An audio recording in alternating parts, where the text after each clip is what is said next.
Aqui, Mitológicas Lab e o Diário da Onça Pintada.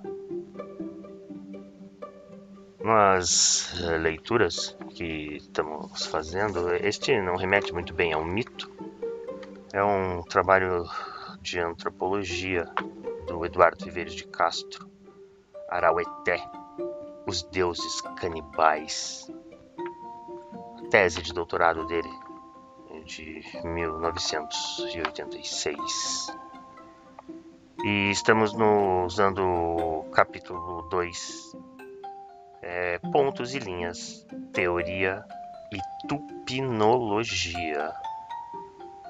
A bibliografia sobre os Tupi-Guarani, os Tupinambá, Metrô e Florestan, Tupi-Guarani da Amazônia, recentemente, os Guarani e os Axé, os Tupi-Guarani, generalidades e problemas, e nota breve sobre a categoria de pessoa. Aqui, o cogito canibal ou o antinarciso. Tidos por fundamentalmente diversos, os mortos servem para afirmar os vivos. O pensamento Craó parece proceder por complementaridades, por negações. Eu sou aquilo que eu não sou, não é. Manuela Carneiro da Cunha. A morte opera uma divisão da pessoa e a torna um ser duplamente separado. O princípio pessoal do vivente libera enquanto sombra o espectro terrestre duplo do cadáver. Enquanto princípio vital consciente libera o duplo celeste, o de futura divindade. O primeiro segue com os ANI, imagem regressiva da natureza selvagem, e vigora durante o apodrecimento da carne. O segundo é transformado em Ma'u a partir dos ossos, mediante devoração e cozimento ressuscitador. Ambos são Aoi, isso é, pessoas divididas ou separadas. O primeiro, um corpo sem alma, ou uma anti-alma, emanação animada de um cadáver. O segundo, uma alma, sem corpo, ou dotada de um anticorpo, incorruptível e sobrenatural. O primeiro é ausência e passado, ex-pessoa. O segundo é presença e futuro, o que será pessoa. Existe um jogo de duplas simetrias. A morte própria libera um princípio que sofrerá um duplo apodrecimento. O corpo apodrece e depois seu espectro se transforma em um cadáver de gambá. O outro princípio sofrerá um duplo cozimento, devoração e imersão no banho efervescente rejuvenescedor. Essas transformações divergentes da matéria do vivente operam com um sistema ternário. Vivo, céu, alma mais anticorpo. Morto, terra, corpo mais anti-alma. Que possui um dinamismo evidente e incapaz de ser estabilizado mediante a redução do terceiro termo, o princípio celeste. Há uma função de mediação. O duplo celeste não é mediador entre os estados opostos no nível superior. Ele encarna a presença plena da pessoa mais intensa e perfeitamente que o vivente. E temos aqui um exemplo do que Louis Dumont chama de oposição hierárquica, dinâmica e assimétrica, ou da operação dos princípios de recursividade complementar, mais inversão analógica, analisadas por Fox em 83. E, em certo sentido, são os viventes que constituem um termo médio, mas não mediador, entre a pura ausência e negatividade do duplo terrestre e a presença e plenitude do duplo celeste. É que a oposição vivos-mortos não é estática e horizontal, mas se desdobra em duas, em níveis de inclusão diversos: vida-morte e, dentro da morte, vida-morte. Dentro da morte, porém, a oposição vida-morte é máxima. A diferença entre os princípios celeste e terrestre da pessoa é maior que a diferença vivo-morto.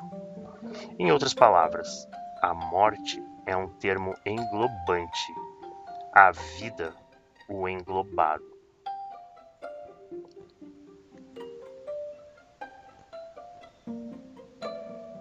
A vida dos mortos celestes não é uma inversão ou negativo da condição de vivente.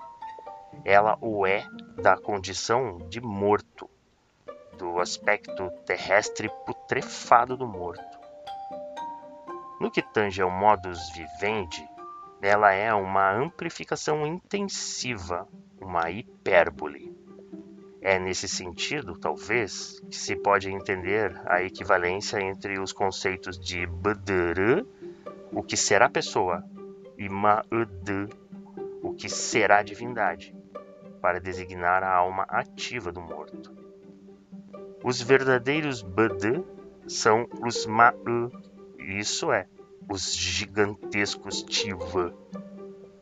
Outros, dos viventes, e a pessoa só se completa ou realiza em seu devir, o que será devir necessariamente outro: o Deus, o morto, o inimigo. Entre bd, p, o que foi pessoa, e bdr, o que será pessoa, está e flui bd, a pessoa. Entre a terra e o céu, o passado e o futuro, a cavaleiro do devir. Tendo sido, vindo a ser, ela não é, propriamente, nada. É outra, devém.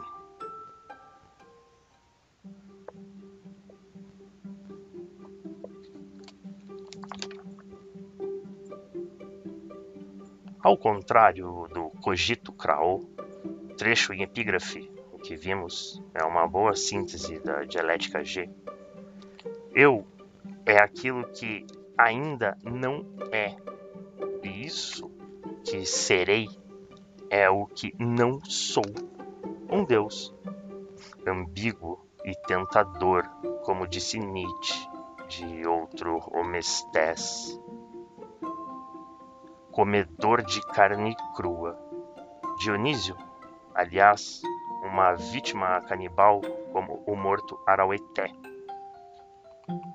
Eu só serei plenamente após ter sido devorado por meu inimigo, porque, qua morto, sou um inimigo do sujeito bd, celeste, uma ou se devorei, matei um inimigo na terra, o que me torna um inimigo, logo um Deus.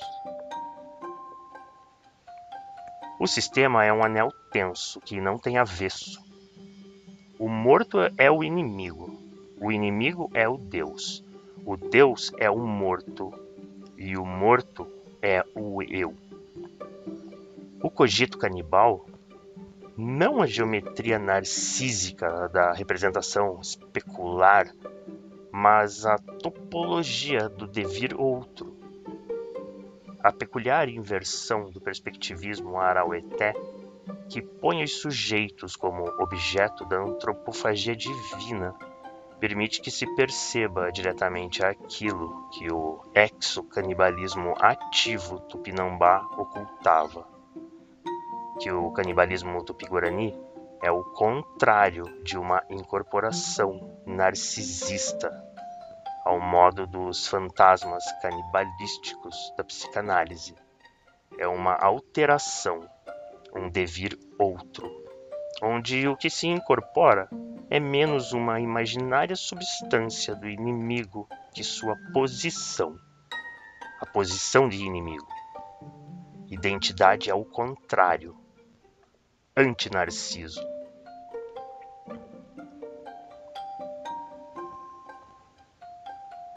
A morte, outro nome do tempo, permite que se perceba a natureza intercalar da pessoa araueté.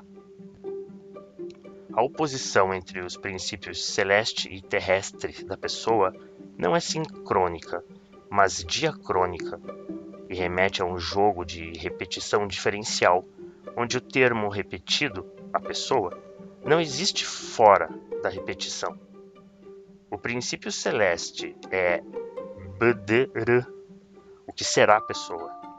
O terrestre é bdp, o que foi pessoa. Bd, a pessoa, não está em lugar nenhum. Ela está entre, dividida entre a repetição nua e morta do duplo terrestre, sombra estéril que repete uma ausência, e a repetição viva e plena do duplo celeste, ponto futuro, que desloca a presença para um além e a identidade para um tornar-se outro, Deus inimigo. A alteridade é intrínseca à pessoa araueté.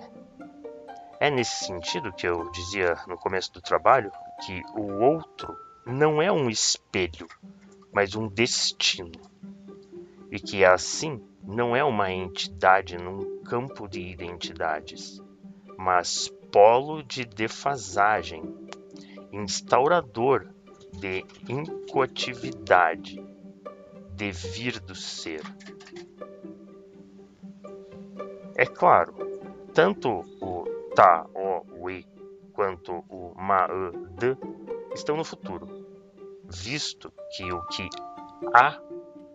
que é presente, são os vivos, e a morte é o futuro. A diferença é entre um futuro do passado, o que terá sido, e um futuro do presente, o que será. A sombra que volta, a divindade que vai. Mas esse futuro é também um passado absoluto. Antes da separação original, que criou a morte e a diferença, os humanos eram, pois estavam com os Ma'u morrendo. Serão Ma'u. É isso que os homens são. Mas isso é a morte. Os araueté sabem que um dia o céu lhes cairá sobre a cabeça, pesado de tantos mortos. E nesse dia, quem ainda não tiver morrido, morrerá. Os deuses voltarão para a terra. O cosmos perderá a sua estrutura. O futuro será o passado e o presente eterno. O ser do devir é o volver. Por isso, os araueté têm medo. Tudo passa, nada permanece? A volta dos mortos, no canto xamanístico, é uma bem precária forma de permanência. Como vimos, as almas celestes não são ancestrais. Seu princípio pessoal não demora mais que 2 gerações para mergulhar no ouvido e sua voz cessar. Os ossos se dispersam na terra. Os viventes seguem em frente. Os nomes não retornam senão errática e esporadicamente, e não significam quase nada. O que perdura? Pela morte. E o que retorna? Não os nomes, não os ossos. Os viventes estão sobre o signo da impermanência. Mas a morte garante uma outra continuidade entre a terra e o céu, os vivos e os deuses. A sociedade Araueté persiste em seu nomadismo e dispersão, porque ela não é composta apenas de homens, mas de deuses também. Portanto, trata-se de uma sociedade dualista e radical. A metade terrestre, os humanos, e a metade celeste, os deuses, ligadas por afinidade. Os humanos dão mortos, cônjuges e alimento a seus cunhados canibais. E o que recebem em troca? A imortalidade, talvez, e a garantia que se transformarão em seus outros. Dualismo complexo, assimétrico e diacrônico, mas que nos mostra que a sociedade só está inteira, só se integra enquanto cosmologia.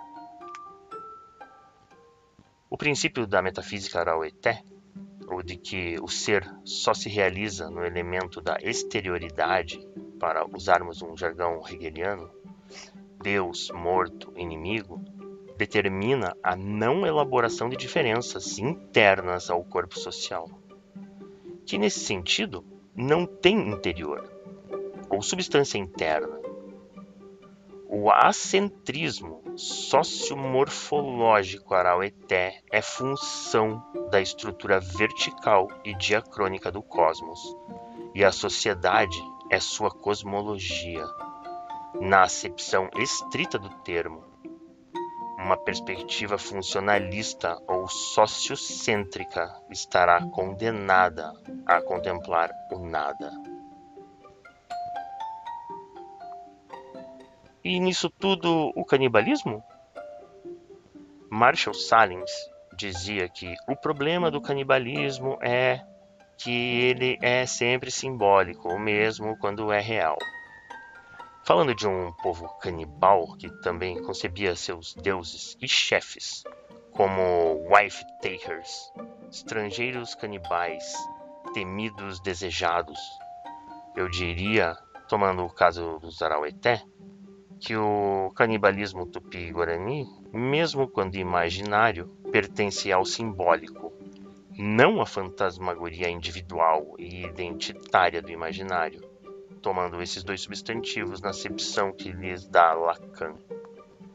E mais que isso, enquanto mecanismo de produção da pessoa tupi-guarani, o canibalismo se dá ou se deu no real, extravasando a representação. Afinal, os Tupinambá não comiam seus inimigos metaforicamente. Tampouco o fazem os Maã Araueté. E as metáforas, tomadas ao pé da letra, são outra coisa.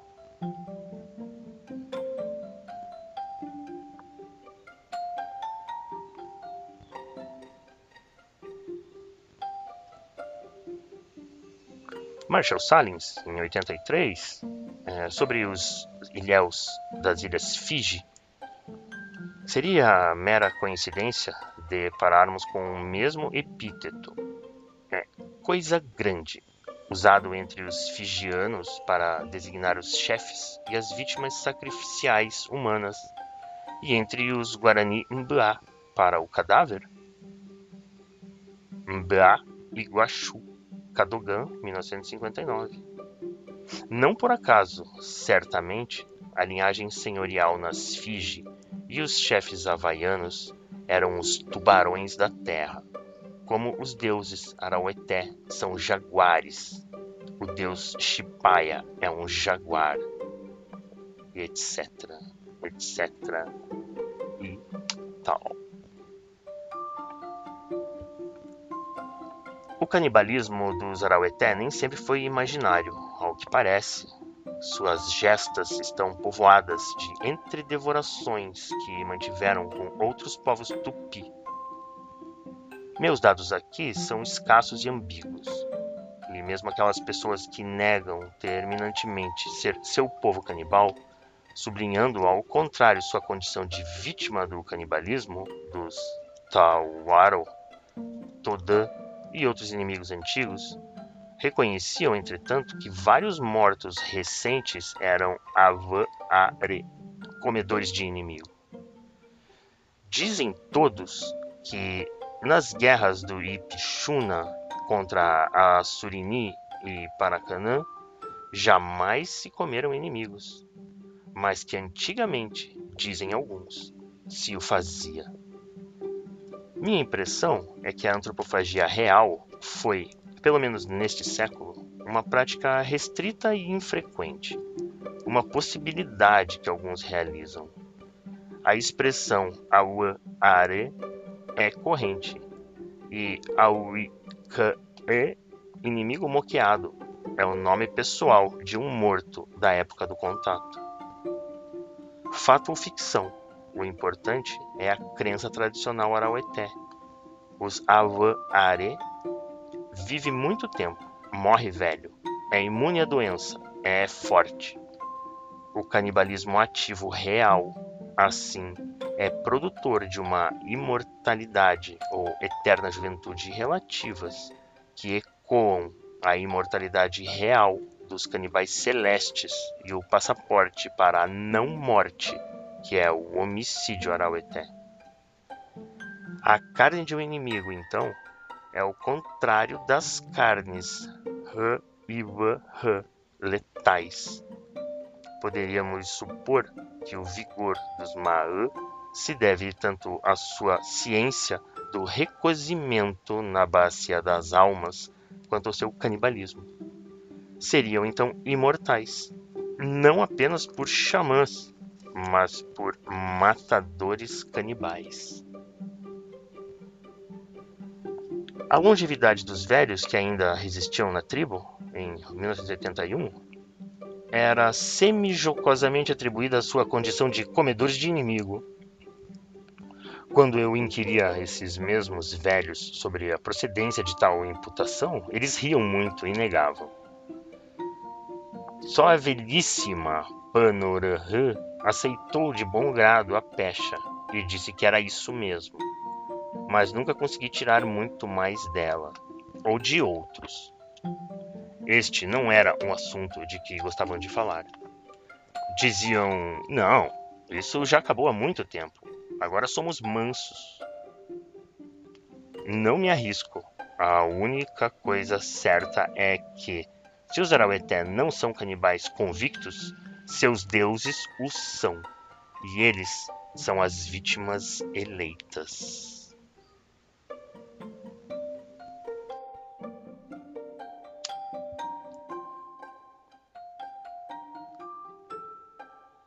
O canibalismo divino é uma operação culinário-funerária que aciona um sistema com as categorias do cru, do cozido e do podre, da carne, dos ossos e da alma. Se considerarmos que a tríade pessoal araueté, vivo, espectro, alma, remete a uma tripartição cosmológica, teríamos um sistema: vida, morte. Vida, cultura. Morte, sobrenatureza, natureza. Sobrenatureza, céu, Maã, princípio vital, ossos, pele, futuro, duplo cozimento. Natureza, terra, Ani, sombra, carne, passado, duplo apodrecimento.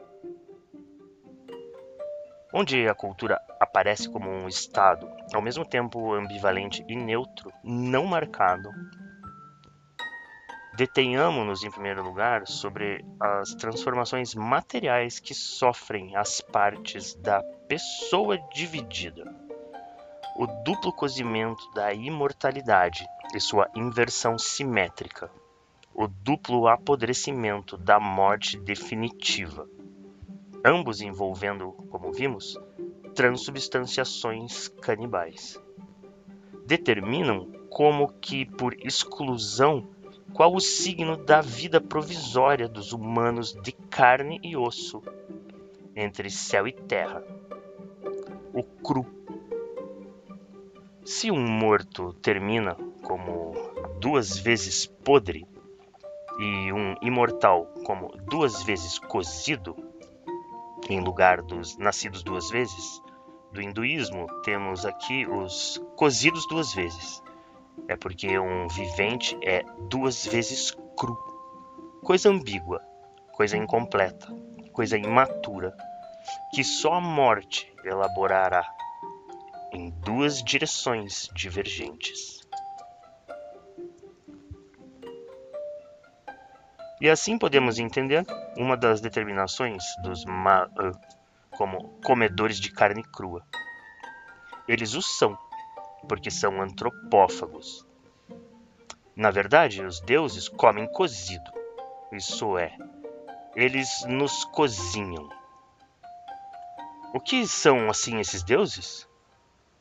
Eles são jaguares com fogo. O sistema opera por uma inversão de perspectivas. Do ponto de vista dos humanos, os deuses são comedores de cru, porque não tinham o fogo terrestre de cozinha, que na mitologia tupi-guarani foi roubado do urubu, não do jaguar, como entre os G.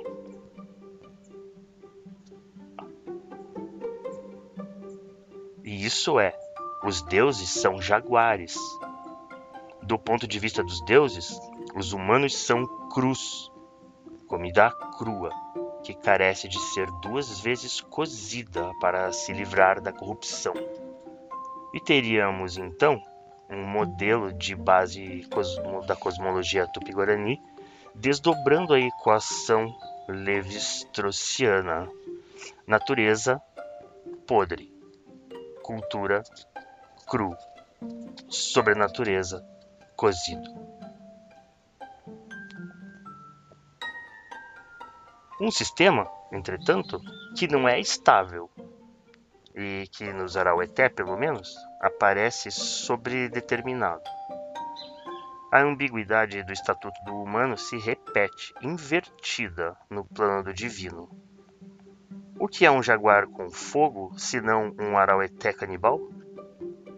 Creio que podemos assim propor uma hipótese sobre por que o mito tupi-guarani do roubo do fogo civilizador põe como parte perdedora e símbolo da natureza o urubu, operando assim com um intervalo máximo, podre cozido, porque ao jaguar e ao cru está reservada outra função,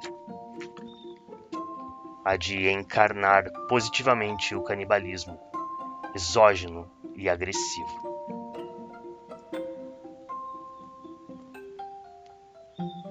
Isso poderia iluminar, pelo menos em parte, as diferenças G-Tupi identificadas por Levi-Strauss, no que toca à agregação da tríade culinária, conforme a matriz dual natureza-cultura. Mas ele não as elabora nessa direção, mesmo quando toma o canibalismo tupi como traço pertinente da comparação. E curiosamente, houvesse na mitologia araueté o motivo do fogo do urubu, teríamos que os humanos o roubaram para depois ensiná-los aos deuses jaguares celestes.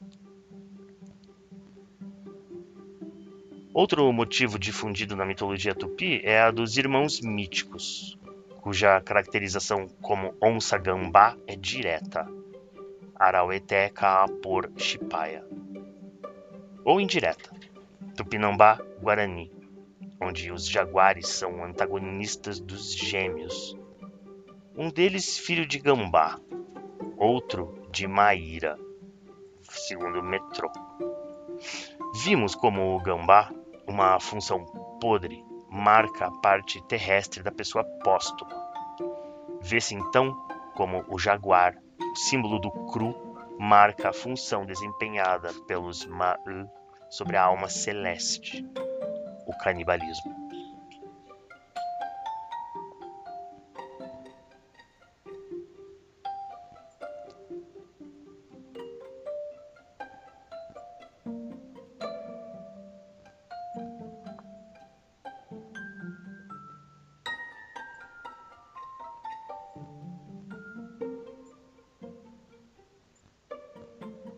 Na tripartição cosmológica Araueté, assim, se a cultura é um estado ambivalente e não marcado, a sobrenatureza é ambivalente e marcada.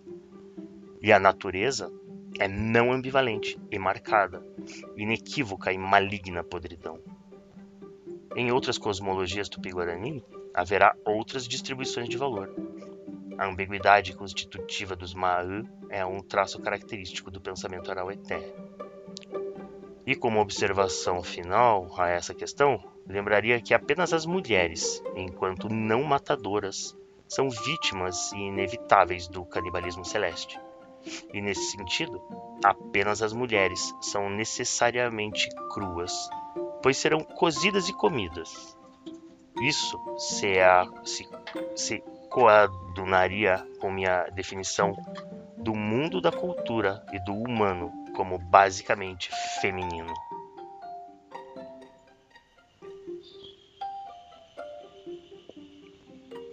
A oposição entre a alma celeste e o espectro terrestre, em termos de pele e ossos versus carne, é a partir dos ossos que as almas são recompostas, sua pele velha é guardada como troféu. O Taoe é associado ao apodrecimento da carne. Remete ao clássico complexo das segundas Ezequias e seu jogo de permanência e corrupção, morte e regeneração.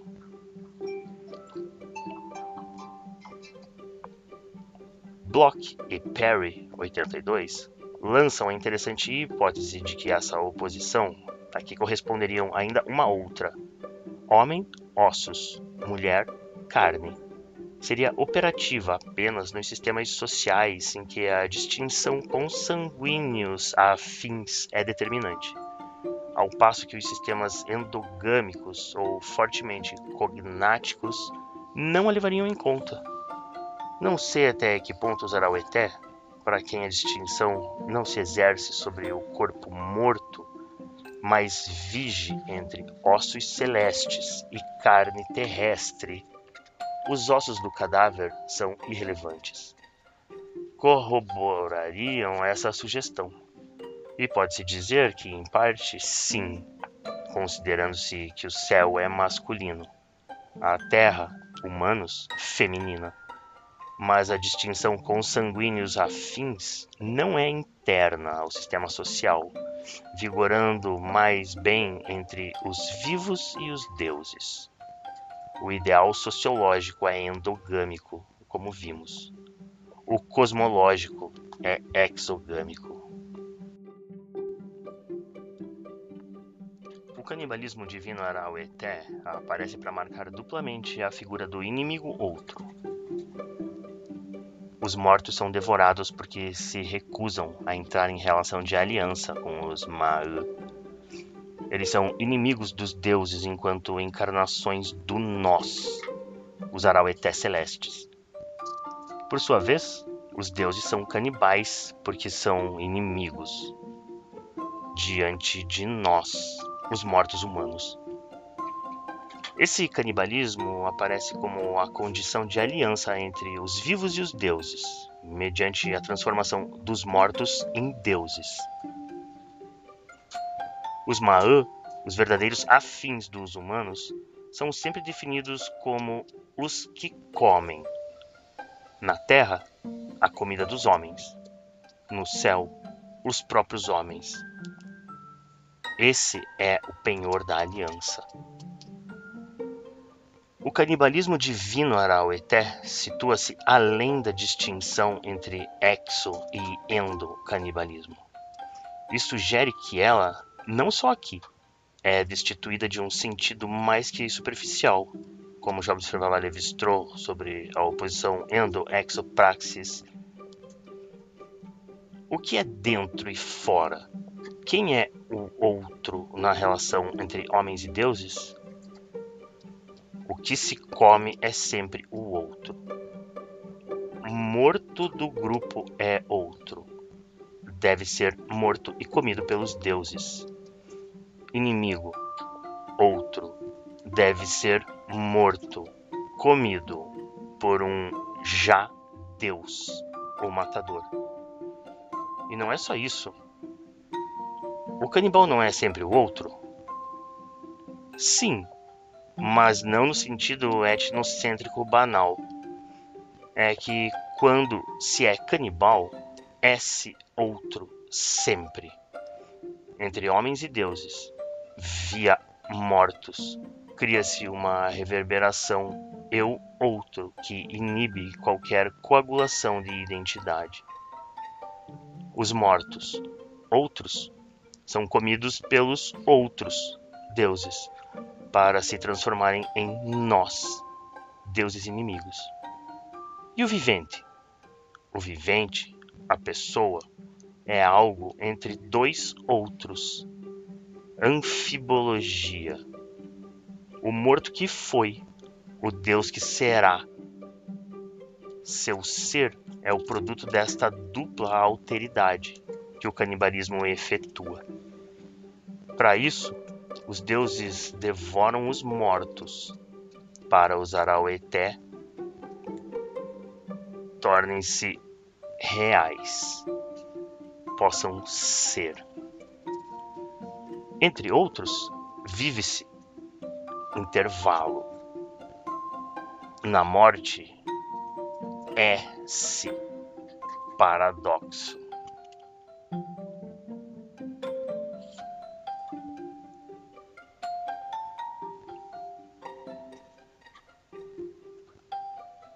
A antropofagia, emblema do tupi no imaginário ocidental, sempre pôs um enigma para a antropologia, chegando a ter sido resolvido pela denegação.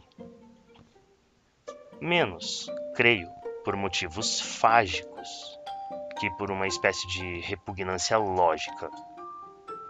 Talvez o canibalismo seja como o incesto, gesto impossível. Impossível fazer coincidir os corpos e os signos, as pessoas e seus nomes, como Deleuze e Guattari. O que se come é sempre, no e pelo ato mesmo, outra coisa que o que era antes. O símbolo se furta sobre o gesto.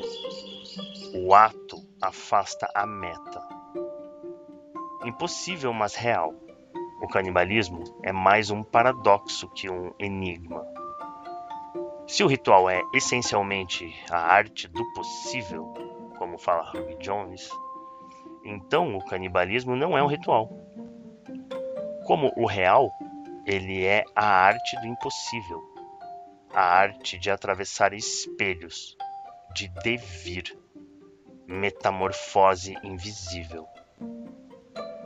O canibalismo tupi-guarani, aquele real dos tupinambá e o imaginário e invertido desses tupinambás celestes, que são os Maã-Araueté, fala, de fato, da pessoa, do eu e do outro. Ou melhor, ele não fala, pois não significa impossível como o movimento ele faz.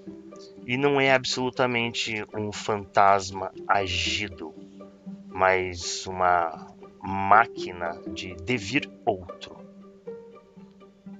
Por isso, se ele opera sobre o mesmo campo que a dialética da identidade G, a saber, a constituição do eu através do outro, ele não me parece poder ser posto em continuidade com os jogos de dupla negação que fundam a pessoa e a sociedade G. O canibalismo não é um caso limite ou literal da dialética do sujeito, mas uma saída dessa dialética. Ele caracteriza uma singularidade tupi-guarani, e é perfeitamente consistente com o complexo de forças que levou muitas dessas sociedades à destruição, como fala Clastres, Helene Clastres, 78. Para conseguirem o que se propunham, os Tupinambá escolheram muito bem os seus meios, e assim também os Araueté com suas ideias. O canibalismo não é um exagero barroco ou ocasional de uma necessidade simbólica que poderia ser satisfeita por outros meios. É claro, através do canibalismo, os Tupinambá realizavam uma série de operações, e dentre elas a de produção de identidades, que prescindiria, entretanto, do puro ato físico da devoração da vítima, cuja razão deve ser buscada depois. Comer o outro é, certamente, exagerar, excesso sacrificial. É estabelecer ao mesmo tempo uma continuidade máxima com essa vítima, criando uma imanência animal entre o devorador e o devorado. E pressupor uma descontinuidade não menos absoluta, humana e transcendente, entre o eu e o outro, pois o que se come será, por definição, o não-eu. Será uma coisa. Devorar um semelhante, por suposto, é um semelhante, mesmo que inimigo, ou não se trataria de um canibalismo ritual, humano, pleno de precauções e riscos míticos. É exatamente impedir que ele possa devolver uma imagem, constituir uma identidade. É, de certa forma, destruir a representação, quebrando o espelho da função imaginária. Devorar o inimigo não é, tampouco, identificar-se a ele. É projetar-se na alteridade, passar para o outro lado, tornar-se, não o inimigo, mas inimigo. O canibal comerá sempre, enfim, nada mais do que si mesmo. Diz que todo o canibalismo é, no fundo, um endocanibalismo, como é sempre exocanibalismo. Por isso, ele é sempre o outro e não tem avesso. E se a motivação explícita do canibalismo era a vingança para os Tupinambá, e a vontade de ser devorado era uma vontade de ser vingado, é porque a vingança é ela mesma, como o canibalismo, é impossível e interminável, outra figura do devir. O canibalismo, enfim, é mais que uma mediação através da alteridade, visando a restituição da identidade. Ela é uma inescapável passagem para a alteridade. Devir morto, devir animal, devir inimigo. Eu sou o inimigo. É isso que dizem os Araueté por seus deuses. Outra coisa, disse Cunhambembe, o chefe Tupinambá não disse que aquilo que comia não era humano, que era uma coisa, um outro que ele, um animal. Não, ele disse, eu não sou humano. Durante isto, Cunhambembe tinha à sua frente um grande cesto cheio de carne humana. Comia de uma perna, segurou-a diante da boca e perguntou-me se também queria comer. Respondi: um animal irracional não come um outro parceiro, e um homem deve devorar um outro homem? Mordeu-a então e disse: Jaguará Ixê, sou um jaguar, está gostoso. Relato de Hans Staden. Aqui, Eduardo Viveiros de Castro, Araueté, os deuses canibais, teoria e tupinologia.